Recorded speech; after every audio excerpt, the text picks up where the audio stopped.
হে তরুণ যুবকেরা, হে আমার বন্ধুরা, শুনে রেখে দিন বাবা, জেনে রেখে দেন, বিশ্বনবী দয়ার নবী, দো জাহানের বাদশাহ হাবিবুল্লাহ জনাবে মোহাম্মদুর রাসূলুল্লাহ সাল্লাল্লাহু আলাইহি ওয়াসাল্লাম 1450 বছর আগে দয়ার নবী আমার জানিয়ে দেন, আখেরি জামানাতে এমন একটা সময় আসবে, সেই সময় সকালবেলা মানুষ মুমিন থাকবে, সন্ধ্যাবেলা কাফের হয়ে যাবে। ইউসবিহুর রাজুলু মুমিনান ওয়া ইউমসি কাফিরান ওয়া ইউমসি মুমিনান ওয়া ইউসবিহু কাফিরান ইয়াবিউ দীনাহু বিআরজিম মিনাদ দুনিয়া। সকালবেলা মানুষ মুমিন থাকবে, সন্ধ্যাবেলা কাফের হয়ে যাবে, সন্ধ্যাবেলা মুমিন থাকবে, সকালবেলা কাফের হয়ে যাবে। তারা দিনকে বিক্রি করে দেবে দুনিয়ার পরিবর্তে। এই সকালবেলা তওবা করেছে, সারাদিন নামাজ পড়েছে, রাসূলের সুন্নত অনুযায়ী চলেছে। হে তরুণ যুবকেরা, হে আমার মুরব্বিয়ানেরা, সন্ধ্যাবেলা এমন একটা কাজ করলাম যে কাজের মধ্যে কুফরি সাব্যস্ত হয়ে যায়, অর্থাৎ দিনকে নষ্ট করে ফেললাম, ইমানটা বরবাদ হয়ে গেল। সন্ধ্যাবেলা সে কুফরি করে ফেলল, এমন একটা কাজ করলাম যার দ্বারাই কুফরি সাব্যস্ত হয়। হে জওয়ান যুবকেরা, হে আমার বন্ধুরা, শুনে রেখে দিন বাবা, জেনে রেখে দিন বাবা, হে মুসলমান একটুখানি লক্ষ্য করুন। এই যদি অবস্থা হয়, 1450 বছর আগে আল্লাহর নবী আপনাকে আমাকে সেই সম্পর্কে সচেতন করে দিয়েছেন।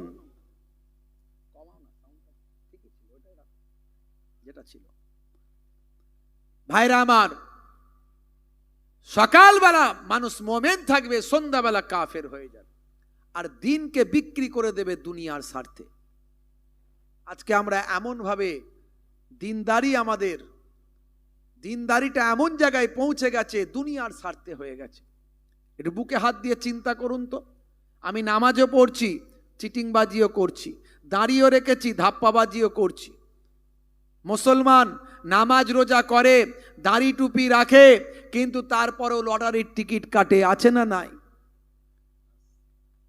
ঘরেতে সুদের ব্যবসা চলছে, ঘরের মহিলারা সুদের কারবার করছে, মহিলা সমিতি করছে, ভাই আমার, তারা লোনের টাকায় খাচ্ছে।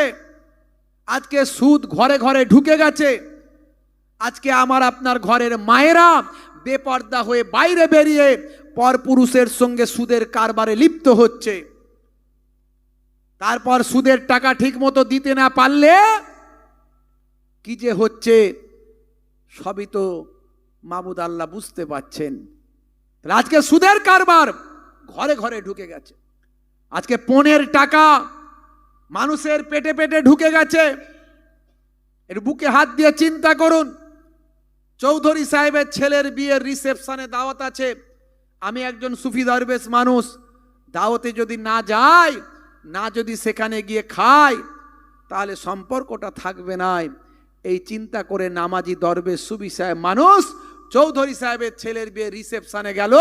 চৌধুরী সাহেব ছেলের বিয়েতে একটা 4 হুইলার 4 চাকা গাড়ি নিয়েছে।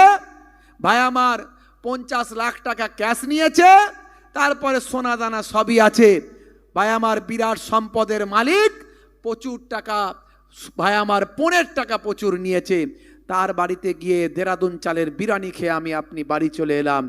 আমার আপনার জবানটা কোন জায়গায় গেল, পেটটা কোন জায়গায় গেল, রুজি রুটিটা কোন জায়গায় গেল, আমার আপনার আমলটা কোন জায়গায় গেল? মনে রাখবেন, 1450 বছর আগে বিশ্বনবী বলছেন, সকালবেলা মানুষ মুমিন থাকবে, সন্ধ্যাবেলা কাফের হয়ে যাবে। আমাদের ঈমানের মজবুতি নিয়ে বসিরহাট হুজুর ওয়াজ করছিলেন। ভাই আমার, ঈমানের মজবুতি, আজকে ঈমান কোন জায়গায় পৌঁছে গেছে আমাদের। আজকে আমরা মানুষকে, ভাই আমার, ডাইরেক্ট বলতে পারছি না যে এটা অন্যায়, এটা করা চলবে না, এখানে আমার ঈমান নষ্ট হতে পারে, সেটা আমরা বলতে পারছি না। আমি না জেনে আপনি আমাকে দাওয়াত করে সুদের টাকা খাইয়েছেন, আমার গুনাহ হবে না, যা হবে আপনার। আমার জন্য হালাল, আপনার জন্য হারাম। আমি খেয়েছি না জেনে, কিন্তু আমি যখন জানবো চৌধুরী সাহেবের ছেলের বিয়েতে মোটা পণ নেওয়া হচ্ছে, আমি মোহেবুল্লাহ হুসাইনিকে দাওয়াত করা হয়েছে সম্মান করে, আপনি পীরের নাতি, পীরের পোতা, ডবল পীরের আওলাদ, আপনার পায়ের ধুলো আমার বাড়িতে চাই, খুব ফুলিয়ে ফেপিয়ে আমাকে সম্মান দিয়ে দাওয়াত করা হচ্ছে, আমিও ফুলে ব্যাং, আমি একদম বিরাট ধনী লোকের বাড়িতে দাওয়াতে চলে গেলাম, মোটা টাকা নজরানা নিয়ে চলে এলাম। আল্লাহ বলছেন তোর লাইফ শেষ। বড় বড় ডায়লগ, বড় বড় ওয়াজ কোনো কাজে লাগবে না। আজকে দেখছেন না সব কিছুকে আজকে ব্যবসায় পরিণত হয়েছে। আমার রাসূল পাক 1450 বছর আগে বলছেন ইয়াবিউ দীনাহু বিআযম মিনাদ দুনিয়া, ভাই আমার তারা দিনকে বিক্রি করে দেবে দুনিয়ার স্বার্থে। আজকে আমরা ওয়াজে ভাইরাল হওয়ার জন্য, বক্তারা ওয়াজে ভাইরাল হওয়ার জন্য এমন কোনো কথা নাই যে সেটা বলছে না। যে কথাটা বললে আমার এই ইউটিউবার ভাইরা কেটে নিয়ে ছাড়বে, ভাইরাল হবে, লক্ষ লক্ষ কোটি কোটি মানুষ দেখবে, সেই কথাটা কেটে নিয়ে ভাইরা ছাড়ছে, ভাইদেরও ফায়দা। আর ওই বক্তা এমন কথা বলছে যে কথাটা বললে ভাইরাল হবে সেটা বলছে। সমাজে কি তৈরি হবে, সমাজের বুকে কি ইফেক্ট পড়বে, আমার শিক্ষিত যুব সমাজ তাদেরকে ইসলামের দিকে ডাকতে হবে। রাসূল জানিয়ে দিয়েছেন, আল্লাহ বলেছেন ভাই আমার তোমরা মানুষকে ইসলামের দিকে আহ্বান করো, ডাকো, সুন্দর উপদেশ, সুন্দর কৌশল, উদউ ইলা সাবিলি রাব্বিকা বিল হিকমাতি ওয়াল মাউইজাতিল হাসানা, তোমরা মানুষকে ইসলামের দিকে আহ্বান করো, ডাকো, সুন্দর উপদেশ, সুন্দর কৌশল।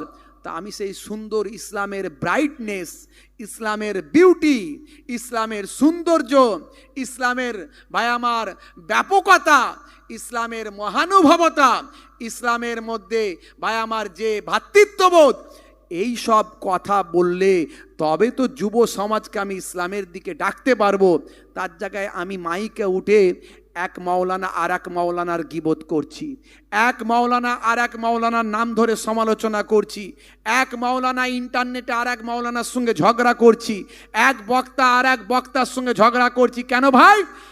এই সিলসিলার, ও ওই দলের, ও ওই মাযহাবের, এ বেরলভীদের, ও তবলিগদের, এ জামাতিদের, এ আহলে হাদিসদের, এ ওকে বলছে চোর, ওকে বলছে গুটকাখোর, ওকে বলছে জিলাপিওয়ালা, ওকে বলছে অমুক। কি রে ভাই, তোরা বক্তা আর সমাজের লোক তোদের দাওয়াত করে? তোমাদের মধ্যে তো এলেম আছে বাবাজি, পেটে তো বিদ্যা আছে। ঝগড়াটা যদি করতে হয় ঘরের দরজা লাগিয়ে ঝগড়া করো, তা না করে সমাজের মানুষের কাছে তোমার বক্তব্য যাচ্ছে, হাজার হাজার মানুষ দেখছে, হিন্দু, মুসলিম, খ্রিস্টান, জৈন, শিক্ষিত অশিক্ষিত সব ভাইদের কাছে পৌঁছাচ্ছে। তোমার প্রতি মানুষের ভক্তি ভালোবাসা যাই থাকুক, তোমার ইসলাম নিয়ে মানুষ কম্পেয়ার করছে, ইসলাম নিয়ে মানুষ গবেষণা করছে, তোমার ইসলাম সম্পর্কে তাদের মধ্যে খারাপ ধারণা তৈরি হচ্ছে।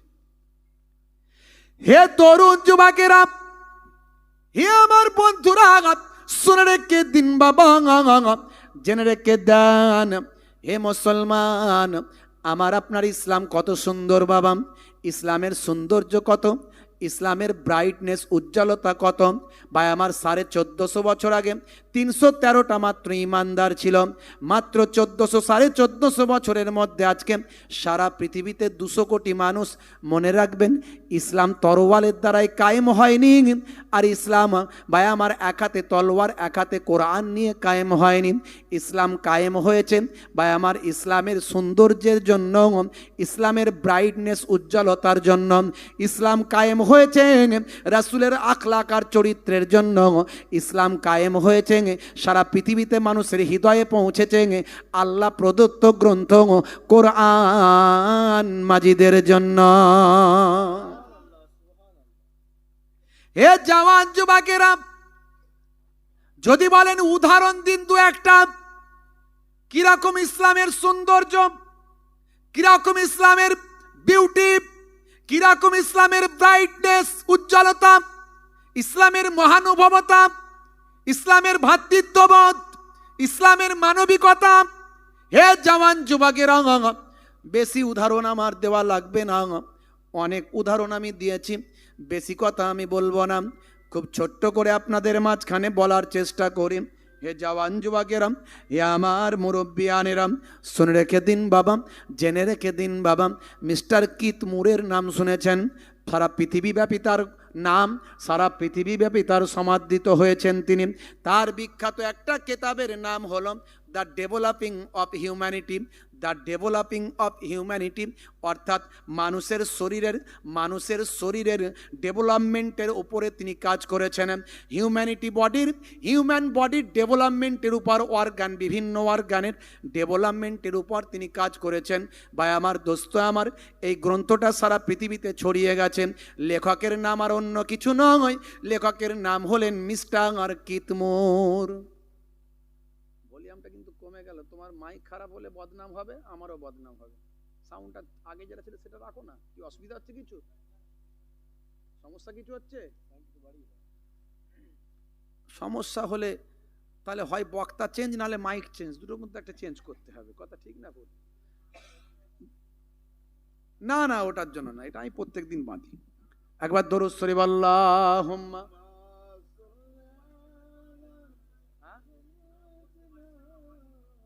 না না, ওটার জন্য না, আপনি দিন না, কোনো অসুবিধা নেই। সমস্যা হলে বলবে, যেটা ছিল সেটা করুন। আমি বেশি চাটাতে পারবো না, আস্তে আস্তে বলবো।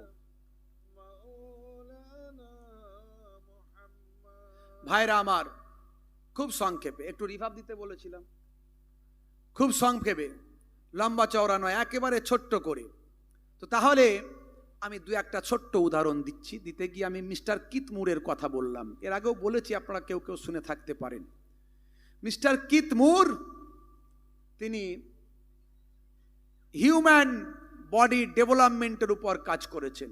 দীর্ঘদিন কাজ করে তিনি একটা পুস্তক লিখে সারা পৃথিবীতে সমাদৃত হয়েছেন। হে জওয়ান যুবকেরা, হে আমার বন্ধুরা, শুনে রেখে দিন বাবা, জেনে রেখে দেন। হে মুসলমান, মাতৃগর্ভে সন্তানের কি অবস্থা, কতদিন গেলে সন্তানের কি পজিশন তৈরি হয়, এই সবের উপর তিনি গবেষণা করেছেন। হে জওয়ান যুবকেরা, সন্তান কিভাবে তৈরি হচ্ছে মাতৃগর্ভে, এ সব কিছু নিয়ে তিনি গবেষণা করেছেন। আরে অনেক অনেক কিছু নিয়ে তিনি গবেষণা করেছেন। শুক্রাণু আর ডিম্বাণুর মধ্যে যে বাবা ভাই আমার, এই যে তাদের মধ্যে সংমিশ্রণ, এই সংমিশ্রণের কথা তিনি বর্ণনা করেছেন। সেখানে তিনি বলেছেন, ভাই আমার, এই যে অপবিত্র পানি যেটা আমরা বলি, এই অপবিত্র পানিটা নির্দিষ্ট টাইমে মাতৃগর্ভে বাবা সেখানে গিয়ে একটা রক্তের পিণ্ডে পরিণত হচ্ছে। সেই রক্তের পিণ্ডটা আবার গোস্তের টুকরোতে পরিণত হচ্ছে, গোস্তের পিণ্ডতে পরিণত হচ্ছে। সেই গোস্তের পিণ্ড থেকে আবার একটা নির্দিষ্ট সময়ে আমার আল্লাহ তাআলা বলছেন, সুম্মা কানা আলাকাতান ফাখলাকা ফাসাওয়া, অর্থাৎ সেটা একটা রক্তের পিণ্ডটা গোস্তের পিণ্ডতে পরিণত হয়ে গেল, সেটা একটা পিণ্ডতে পরিণত হলো বাবা। সেই পিণ্ড থেকে আমার আল্লাহ একটা সুন্দর মানুষ তৈরি করছেন। লাকাদ খালাকনাল ইনসানা ফি আহসানি তাকবীম, আমি মানুষকে পৃথিবীর মধ্যে সব কিছুর থেকে সর্বাপেক্ষা সুন্দর করে সৃষ্টি করেছি। হে জওয়ান যুবকেরা, হে আমার বন্ধুরা, শুনে রেখে দিন বাবা, জেনে রেখে দেন। পঞ্চ ইন্দ্রিয়, নাসিকা, কর্ণ, এই সব কিছু মাতৃগর্ভে তৈরি হলো। এই মাতৃগর্ভে সব কিছু তৈরি হওয়ার পর পঞ্চ ইন্দ্রিয়র মধ্যে কোন ইন্দ্রিয়টা সবচেয়ে আগে কাজ করেন? আমার আল্লাহ কোরআন মাজিদে জানিয়ে দেন, সামিউন, অর্থাৎ পঞ্চ ইন্দ্রিয়র মধ্যে সবচেয়ে আগে আমি আল্লাহ মাতৃগর্ভে বাচ্চার কানটা আমি খুলে দিই। সবচেয়ে আগে পঞ্চ ইন্দ্রিয়র মধ্যে মাতৃগর্ভে কানটা বাচ্চার খুলে দেওয়া হয়। এই জন্যে মাতৃগর্ভে যখন সন্তান থাকেন, মনে রাখবেন, সন্তান যখন একটু বড় হয় সেই সময় দেখবেন আল্লাহর কোরআন যদি ওই মায়ের পাশে চালিয়ে দেওয়া হয়, রাসূলের নাচ যদি ওই মায়ের পাশে চালিয়ে দেওয়া হয়, মাঝে মাঝে মায়ের পেটে সন্তান গুঁতো মারে, লাথি মারেন। ভাই আমার, আল্লাহর কোরআন যখন চলে, অর্থাৎ ওই মাতৃগর্ভে তার কানটা খুলে গেছে, আমার আল্লাহ কুদরতি ক্ষমতায় তার কানেতে আল্লাহর কোরআনের শব্দটা পৌঁছে দেন। হে তরুণ যুবকেরা, হে আমার বন্ধুরা, শুনে রেখে দিন বাবা, জেনে রেখে দেন। মিস্টার কিতমোর মাতৃগর্ভের ভাই আমার সন্তানের ডেভেলপমেন্টের উপর কথা বলেছেন, ভাই আমার হিউম্যান বডির ডেভেলপমেন্টের উপর কথা বলেছেন, যেগুলো তিনি দীর্ঘদিন ধরে গবেষণা করে তিনি তার বই পুস্তকে লব্ধ করেছেন, লিপিবদ্ধ করেছেন। যখন তিনি চলে গেলেন আরবের জামিনে গিয়ে বৈজ্ঞানিকদের মাঝখানে তিনি তার বিজ্ঞানের ভাই আমার উন্নয়নের কথা, তার ডেভেলপমেন্টের কথা, তার ভাই আমার গবেষণালব্ধ বয়ানের কথা তিনি যখন প্রকাশ করলেন, হে তরুণ যুবকেরা, মুসলিম বিজ্ঞানীরা বলল, মিস্টার কিতমোর, আপনি যেটা আজকে আপনার এই গ্রন্থের মধ্যে লিপিবদ্ধ করেছেন, আজকে আপনি গবেষণা করে যেটা এখানে তুলে ধরেছেন, সেটা আমরা 1450 বছর আগে আল্লাহর কোরআনের মধ্যে পেয়েছি। মিস্টার কিতমোর মাথায় হাত দিয়ে বসে বলে, সর্বনাশ, কি বলছেন মশাই? বলে, হ্যাঁ, একটু পড়ে দেখুন। কোরআন মাজিদ পড়লেন, দেখছেন কোরআনে মায়ের গর্ভে সন্তান কিভাবে তৈরি হয়, সন্তানের কোন অঙ্গ প্রথম কাজ করে, সন্তান কিভাবে কত বছর কতদিন গেলে কোন পজিশনে থাকে, সব কিছু আল্লাহ সেখানে ভাই আমার মাতৃগর্ভে সন্তানের সম্পর্কে লিপিবদ্ধ করেছেন, মানুষের হিউম্যান বডি সম্পর্কে লিপিবদ্ধ করেছেন। মিস্টার কিতমোর কোরআন মাজিদ পড়ে দেখলেন, আরে সর্বনাশ, কোরআন মাজিদ তো একটা বিজ্ঞানের কিতাব। 1450 বছর আগে যে সময় কোনো প্যাথোলজি ছিল না, যে সময় কোনো গবেষণাগার ছিল না, যে সময় কোনো ভাই আমার কি বলবো কোনো ল্যাব ছিল না, ল্যাবরেটরি ছিল না, সেই সময় আল্লাহর কোরআনে যা লিপিবদ্ধ হয়েছে, মিস্টার কিতমোর অবাক হয়ে গিয়ে বললেন, পড়িয়ে দাও মহাবাণী মহাকালেমা। ইসলামের কালেমা পড়ে মিস্টার কিতমোর ঈমান কবুল করে নিলেন। ইসলামের সৌন্দর্যটা তুলে ধরুন। ইসলাম, ISLAM, Islam, I for I, S for should, L for love, A for world, M for mankind. I should love all mankind, অর্থাৎ আমার উচিত সারা বিশ্বের মানুষকে ভালোবাসা। যিনি সারা বিশ্বের মানুষকে ভালোবাসতে পারলেন, তিনি প্রফেট মুহাম্মদুর রাসূলুল্লাহ সাল্লাল্লাহু আলাইহি সাল্লামের একটা আদর্শকে অনুসরণ করলেন। আর একটা ছোট্ট উদাহরণ দেব, সব বাস্তব উদাহরণ, আমি বই পুস্তক থেকে কিছু বলছি না, একেবারে বাস্তব তথ্যগুলো দিচ্ছি, একটু মিলিয়ে নেবেন। হে জওয়ান যুবকেরা, হে আমার মুরব্বিয়ানেরা, এই গত বছর ঈদের নামাজের দিনের কথা বলি। জায়গার নাম হলো অস্ট্রেলিয়ার কুইন্সল্যান্ড। এই অস্ট্রেলিয়ার কুইন্সল্যান্ড রাজ্যে বাবা ভাই আমার দোস্ত, আমার একটা মসজিদের ঘটনা সারা বিশ্বে ভাইরাল হয়েছে, খবরটা ছড়িয়েছে। এই মসজিদটার পাশেই একটা বাবা ভাই আমার বৃদ্ধাশ্রম ছিল। এই বৃদ্ধাশ্রমে অন্য কমিউনিটির মানুষরা সেখানে থাকতেন। বিদেশের বৃদ্ধাশ্রমগুলোর অবস্থাটা অন্যরকম হয়, কারণ সেখানকার মানুষদের সন্তান সন্ততি কম হয়, তারা হায়ার এডুকেটেড লাভ করেন, তারা পড়াশোনা করে চাকরি বাকরি ব্যবসার জন্য বিদেশে চলে যান, পিতামাতা একাকী হয়ে যায়, তাদের বয়স হয়ে যায়, তারাও শিক্ষিত মানুষ, কিভাবে সময়টা কাটাবেন, তাই তারা বৃদ্ধাশ্রমে গিয়ে বন্ধু বান্ধবী পান। সেই বৃদ্ধাশ্রম তো সাধারণ ছোটোখাটো বৃদ্ধাশ্রম নয়, বিশাল বিশাল এলাকা জুড়ে বৃদ্ধাশ্রম। সেখানে বাগান, সুইমিং পুল, ভালো ভালো থাকার জায়গা, ভালো সেবার জায়গা সেখানে পায়। সেখানে সুন্দরভাবে আনন্দের মধ্যে জীবন কাটানোর জন্য তারা বৃদ্ধাশ্রমে যায়। হে তরুণ যুবকেরা, হে আমার বন্ধুরা, শুনে রেখে দিন বাবা, জেনে রেখে দিন বাবা, আমার ইসলাম বলেছে না, তোমার যত কষ্টই হোক না কেন, হে দুনিয়ার পিতামাতার সন্তানেরা, তোমরা তোমাদের পিতামাতার সঙ্গে কখনো খারাপ আচরণ তোমরা করো না। পিতামাতা যতই বৃদ্ধাশ্রমে যাক, কিন্তু যখন নাতি নাতনি নিয়ে নিজের ভাঙা ঘরে থাকবে, তার তখন ওই কোটি টাকার বৃদ্ধাশ্রমের থেকে ভাঙা ঘরটা তার কাছে ভালো লাগবে। কথা ঠিক না ভুল বলেন? এই জন্য আল্লাহর কোরআন কি বলেছে? আল্লাহর কোরআন বলছে, হে দুনিয়ার মানুষ, তোমরা তোমাদের পিতামাতার জন্য আমার কাছে দোয়া চাও। এই বলে, কি বলে দোয়া চাইবে? আমরা নামাজে দোয়া চাই, রব্বির হাম হুমা কামা রব্বায়ানি সগীরা। এ আল্লাহ, হুমা এটা তাসনিয়া, দ্বিবচন, ওই তাদের দুজনের উপর রহম করুন, কামা যেমন, এক্সাম্পল যেমন তারা ছোটবেলায় আমাদের উপর রহম করেছিলেন। এ আল্লাহ, আমার পিতামাতার উপর রহম করুন, যেমন তারা ছোটবেলায় আমাদের উপর রহম করেছিলেন। আল্লাহ শিখিয়ে দিয়েছেন। আমার আল্লাহ বলছেন, হে দুনিয়ার মানুষ, পিতামাতার সঙ্গে খারাপ ব্যবহার করবে না। আমি আল্লাহ বলছি, পিতামাতার সঙ্গে ভালো ব্যবহার করো। অবশ্যইনাল ইনসানা বেওয়ালিদাইহি ইহসানা। আমি পিতামাতার প্রতি ইহসান করা, সৎ ব্যবহার করা, দুনিয়ার সমস্ত সন্তান সন্ততির উপর আমি আল্লাহ অর্ডার জারি করে দিয়েছি। তাহলে আমার আপনার বাপ ভাঙা ঘর হলেও ঘরে আপ্যায়ন করতে হবে, বাম্মাকে সেবা করতে হবে, বাম্মায়ের দেখাশোনা করতে হবে।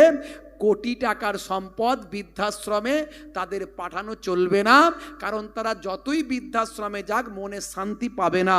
কারণ বৃদ্ধাশ্রমে সব ফেসিলিটি আছে, কিন্তু শান্তি নামক ফেসিলিটিটা সেখানে পাবে না, কারণ সেখানে তার নাতি নাতনিকে ওই বুড়ো বুড়ি অর্থাৎ দাদা দাদি নানা নানি তারা কিন্তু পায় না সব সময়।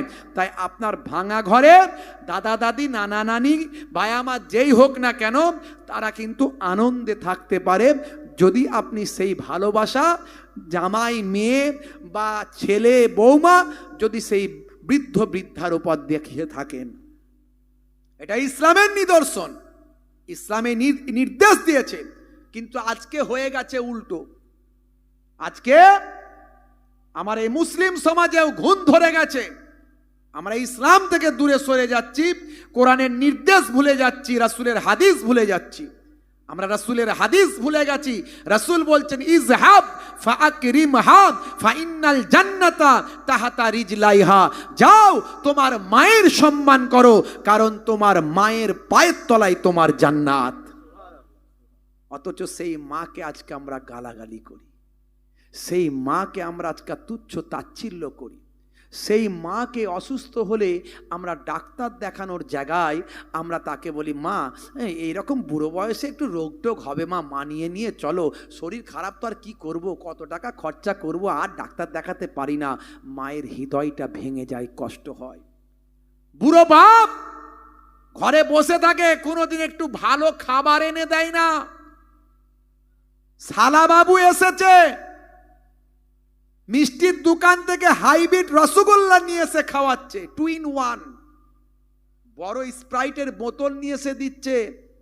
হাজি বিরিয়ানি থেকে লেগ পিসওয়ালা চিকেন নিয়ে বিরিয়ানি নিয়ে এসে খাওয়াচ্ছে। শালাবাবু খাও, অনেকদিন পর এসেছো, একদিনও মনে হলো না আমার বুড়ো বাপটা আছে, কি খেতে চায় আব্বা, তুমি একবার জিজ্ঞাসা করে আব্বা তুমি কি খাবে, একবারও বললো না। শালা যখন আসে বৌমা তখন হাসে, ভাই এসেছে ভাই, আনন্দে আত্মহারা হয়ে যায়। তুই বড় রোগা হয়েছিস তাই আমি তোকে গুজে গুজে খাওয়াই, হাওয়া করে আর খাইয়ে থাকে। বুড়ো শ্বশুরটা পাশে বসে আছে, একটা 2 in 1 রসগোল্লা গেল না। হাই রে হাই, আল্লাহ বলবে, আই বেটা কবরে আয়, আমার ফারিস্তা ডান্ডা নিয়ে রেডি হয়ে আছে, ঠান্ডা করবে। তাই রাগ করবেন না বাপ, বোঝার চেষ্টা করা যাক। কথাগুলো একটু ভাই আমার খারাপ লাগতে পারে, আমি ওই আং বাং তাং তো কথা বলতে পারি না। এখন সব বক্তারা বেরিয়েছে, উদ্ভট উদ্ভট কথা, কোনো মেলে না, বাস্তবে মেলে না। সাধারণ শ্রোতারা যা শুনছে তারাও বলছি কোথা থেকে কি কথা বলছে রে বাবু। এই জন্য আমাদের বক্তব্যটা ঠিক রাখতে হবে। ইসলামকে সামনে নিয়ে ব্যবসা করবেন না, পয়সা লাগবে, সব কিছুই পয়সা ছাড়া হয় না। বিনা পয়সায় দিন দুনিয়ার কোনো শান্তি হবে না। হবে এই বিনা পয়সায় দিন দুনিয়ার শান্তি কোনো কিছুই হবে? একদল বেরিয়েছে বলছে বিনা পয়সায় দিন দুনিয়ার শান্তি, দিনেও শান্তি হবে না, দুনিয়াতেও শান্তি হবে না। দিনদারি করতে গেলেও পয়সা লাগবে। পাঞ্জাবিটা কিনবেন, হালাল পয়সা চাই। ছেলের বিয়ের 15 টাকায় পাঞ্জাবি কিনে নামাজ পড়লে নামাজ কাজ হবে? যারা বলেন কাজ হবে। খুব নামাজ পড়ছেন, টুপি সুপি সাহেব সেজে বসে আছেন, ঘরে ছেলে বউ সুদের টাকার কারবার করে, লটারির টিকিট কাটতে যায়, ভাই আমার হারাম খাদ্য খায়, আপনার নামাজ কাজ হবে? আপনার ইবাদত কাজ হবে? আপনি কবার নিষেধ করেছেন? অত সহজ নয়, আল্লাহ আপনাকে ছাড়বে না গার্জেন হিসাবে। বন্ধুরা আমার, তরুণ যুবকেরা আমার, মুরব্বিয়ানেরা আমার, হে তরুণ যুবকেরা, হে আমার বন্ধুরা, ঈদের দিন কুইন্সল্যান্ড রাজ্য, দেশটার নাম হলো অস্ট্রেলিয়া। একেবারে বাস্তব তথ্যটা বলে দিই, মানুষ বাস্তববাদী। হে জওয়ান যুবকেরা, হে আমার মুরব্বিয়ানেরা, শুনে রেখে দিন বাবা, জেনে রেখে দিন বাবা, ওই বৃদ্ধাশ্রমে একজন বৃদ্ধ থাকতেন। ওই বৃদ্ধর নাম হলো মিস্টার ব্রেইল। এই মিস্টার ব্রেইল হঠাৎ করে তিনি ঈদের দিন বুঝতে পারেননি, মুসলমানদের ঈদের দিনে যেখানে ঈদের নামাজ পড়া হয় সেই জায়গাতে একটু সাজানো হয়, সেই জায়গাটা একটু হই হুল্লোড় আনন্দের পরিবেশ তৈরি হয়। মুসলমান ঈদের দিনে একটু নতুন জামা কাপড় পরে ভালো মন্দ খাবারের ব্যবস্থা করে ভাই। ঈদের দিনে একসঙ্গে নামাজটা পড়ে কোলাকুলি করে, ছোটদের সঙ্গে বড়দের ভাব বিনিময় তৈরি হয়। হে তরুণ যুবকেরা, ঈদের দিনে স্বাভাবিক একটু হই হুল্লোড় পরিবেশ হয়। বৃদ্ধাশ্রমের পাশেই ছিল বিখ্যাত মসজিদটা। ভাইরা আমার, অস্ট্রেলিয়ার বুকে বুঝতে পারছেন তাদের নামাজটা ময়দান আমাদের মতো নাই, খোলা জায়গা নাই। শহর এলাকা, অনেক শহর এলাকায় নামাজ, ঈদের নামাজ মসজিদে পড়া হয়। হে তরুণ যুবকেরা, হে আমার মুরব্বিয়ানেরা, এই হই হুল্লোড় পরিবেশ, এমন সময় বৃদ্ধাশ্রম থেকে মিস্টার ব্রেইল তিনি ক্ষিপ্ত হলেন। তিনি চিন্তা করলেন, মুসলমানদের মসজিদে এত কিসের আওয়াজ, হই হুল্লোড় পরিবেশ। এই হই হুল্লোড় পরিবেশ বা আমার পছন্দ তার নয়। তিনি যাতে শান্ত করা যায়, হই হুল্লোড় পরিবেশ বন্ধ করা যায়, তাই তিনি বৃদ্ধাশ্রম থেকে বেরিয়ে মসজিদের সামনে এলেন। এই বৃদ্ধাশ্রম থেকে মসজিদের সামনে যখন এসে পৌঁছালেন, সেই সময় দেখেন মসজিদের ইমাম সাহেব ঈদের নামাজ শুরু করেছেন। আল্লাহ বলছেন, বান্দারে, হে দুনিয়ার মানুষ শুনে রেখে দাও, ওয়া আকিমুস সালাত ওয়া আতুজ যাকাত ওয়া আরকাউ মা'আর রাকিন। তোমরা নামাজটা আদায় করো, সালাতটা আদায় করো, সালাতটা কায়েম করো, আর যাকাতটা প্রদান করো, আর রুকুকারীদের সঙ্গে রুকুটা করো, অর্থাৎ জামাতে নামাজটা আদা করে নাও। কার অর্ডার? নামাজ কার অর্ডার? জোরে বলেন কার? নামাজ আল্লাহর অর্ডার। কোরআনে একবার অর্ডার দেননি, 82 বার অর্ডার দিয়েছেন। কতবার? 82 বার। আল্লাহ বলছেন, হে মুয়াজ্জিন বলে দাও, হে মুয়াজ্জিন বলে দাও, আমি মানুষকে বেকার তৈরি করিনি। মা খলাকতুল জিন্না ওয়াল ইনসা ইল্লা লিয়াবুদুন। আমি জিন জাতি এবং মনুষ্য জাতিকে কেবলমাত্র আমার ইবাদতের জন্য সৃষ্টি করেছি, তারা যেন আমার ইবাদত করে। আর রাসূল বলে দিয়েছেন, আফজালুল ইবাদাতে ইবাদাতুস সালাত, শ্রেষ্ঠ ইবাদত হলো নামাজ। তাই নামাজ পড়তে হবে, নামাজ ছেড়ে দিয়ে কেউ জান্নাতে যেতে পারবে না। তো সেই নামাজের কথা আল্লাহ বারবার কোরআনে বলেছেন। এক জায়গায় আবার বললেন, ইন্না সলাতা তানহা আনিল ফাহশাই ওয়াল মুনকার, নিশ্চয় নামাজ তোমাকে অশ্লীলতা ও অন্যায় থেকে দূরে সরিয়ে দেবে। তাই আল্লাহ বলছেন, হে মুয়াজ্জিন, মানুষকে নামাজের দিকে ডাকো। মুয়াজ্জিন ডাকছে, কিভাবে ডাকছে? হাইয়া আলাস সালাহ,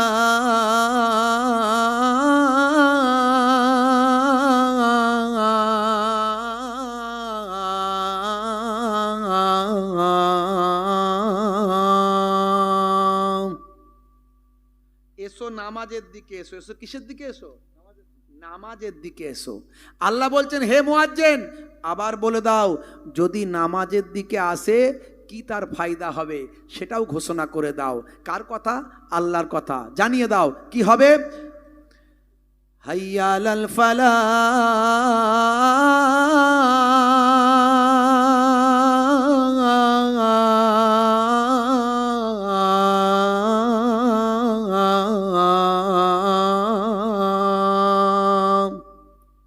যদি নামাজের দিকে আসে আমি আল্লাহ বলছি তাকে কামিয়াবি দান করে দেব।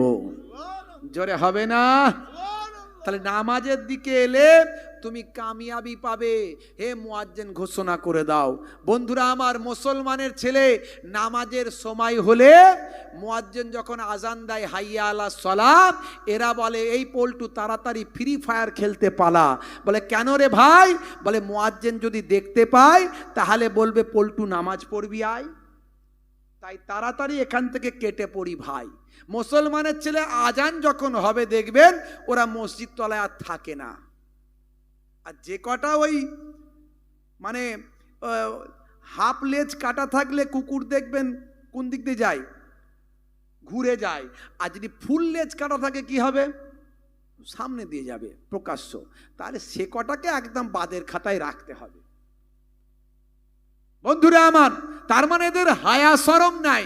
আল হায়াও সুবাতো মিনাল ঈমান, হায়া লজ্জা হলো ঈমানের অঙ্গ। যাদের লজ্জা নাই ও দাঁড়িয়ে দাঁড়িয়ে চালিয়ে দেয়, ওগুলো কে? তার মানে ওরা হচ্ছে দুটো কান কাটা, ও সামনে দিয়ে যাবে, কিছু পরোয়া করবে না, ওগুলো বাদের খাতায়। আর যেগুলো একটু লজ্জা আছে, আজান হলে বলবে নামাজ তো পড়িস না, পালিয়ে চ তাড়াতাড়ি। হে তরুণ যুবকেরা, হে আমার